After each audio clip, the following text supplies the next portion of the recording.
Por que a gente simplesmente para de comer ou não consegue dormir quando a gente toma uma bota, quando a gente toma um fora, quando acaba um relacionamento que a gente tinha com a pessoa que a gente amava?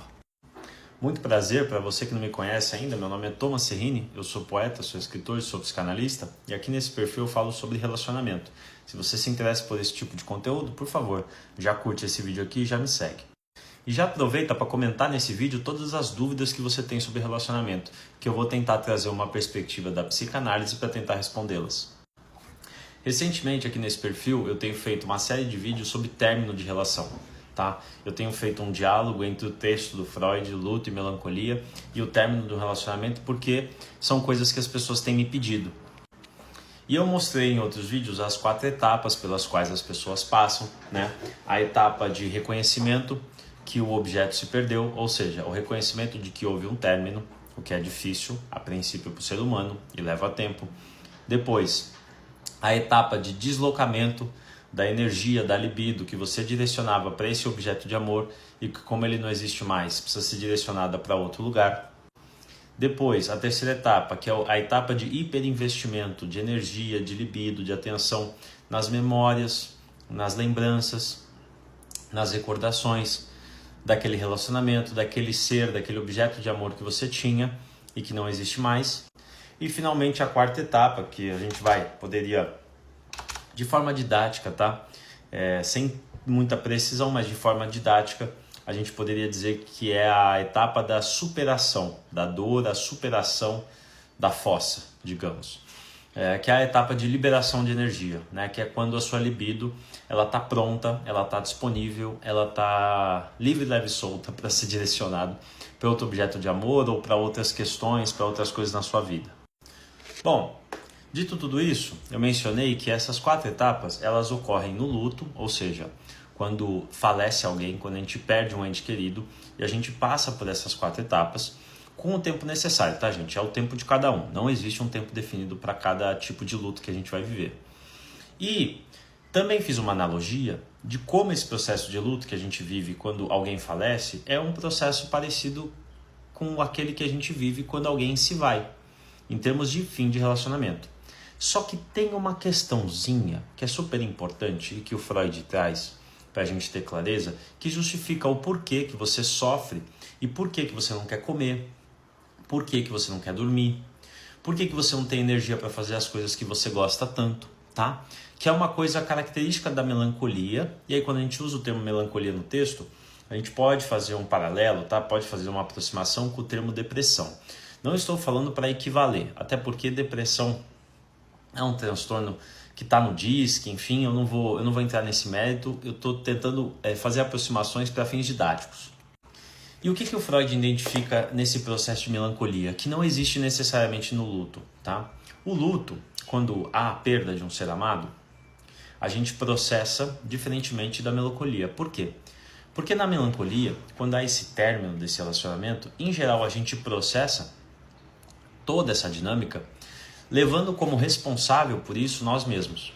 A não ser que você tenha cometido um crime, né, e tenha, enfim, dado cabo da vida daquele ente querido, no relacionamento, em geral, você se culpa, você se questiona, você se coloca naquela posição de ser responsável pelo fim. E quando você é responsável pelo fim, presta atenção, olha só, quando você é responsável pelo fim, quando você se sente dessa maneira, responsável pelo fim de um relacionamento e responsável por um processo que te impede de dirigir energia, libido e amor para determinado objeto, para determinado ser, em geral, há aquilo que o Freud menciona, o processo de autodestrutividade ou de autorrebaixamento. Na melancolia, a gente se sente menos, a gente se sente mal, a gente se sente ruim, a gente se sente sem valor, a gente se sente desinteressante, a gente se sente como se a gente fosse o cocô do cavalo do bandido. A gente se sente um ser sem qualquer mérito, sem qualquer virtude.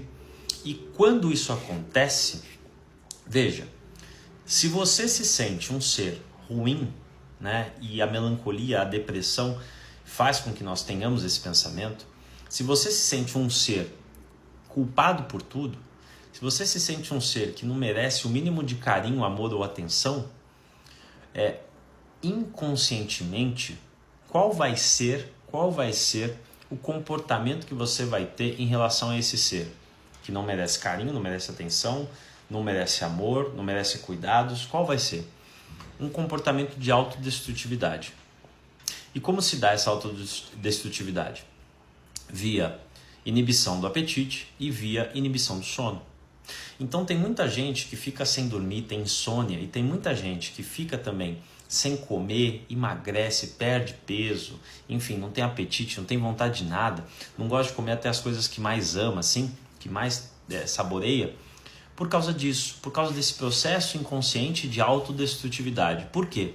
Por causa desse processo inconsciente de autorrebaixamento, certo? Você foi responsável pelo fim do relacionamento.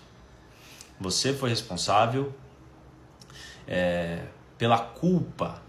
Você carrega consigo a culpa daquele término. E você carrega consigo as consequências dessa culpa. Ou seja, poxa, eu não posso mais amar aquele que eu amava. Eu não posso mais ligar para ele. Eu não posso mais sair com ele. Eu não posso mais encontrar com ele ou com ela e etc. Você se vê um ser menor, diminuto, rebaixado, desinteressante, desapaixonante por causa dessa consequência. E aí, inconscientemente, o que você faz? Se autodestrói. Então é por isso que a gente não come, é por isso que a gente não dorme.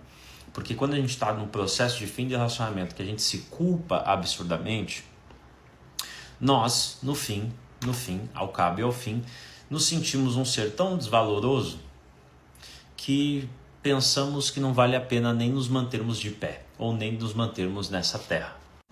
É claro, isso não acontece em todos os casos. Isso que eu estou fazendo é um diálogo a partir de um texto do Freud, do início do século XX, e que pode gerar algumas coincidências com o processo que você está vivendo. Necessariamente, se você terminar uma relação, você vai passar por isso? Não. Pode ser que não. Pode ser que não aconteça. Até porque em matéria de ser humano nada é exato. Beleza? Mas, de todo modo, é importante você ter esse conhecimento, é importante você ter essa clareza para entender por que isso está acontecendo contigo, se é que está acontecendo. Se fez sentido, se você gostou desse conteúdo, se você está passando por um relacionamento ou por um término de relacionamento e quer compartilhar, comenta aqui, deixa seu comentário. A partir dos comentários de vocês, eu tenho produzido muitos conteúdos e, felizmente, pelos feedbacks que eu tenho recebido, ajudado cada vez mais pessoas. E eu estou aqui justamente para isso, para te ajudar também. Beijo no coração e se cuida.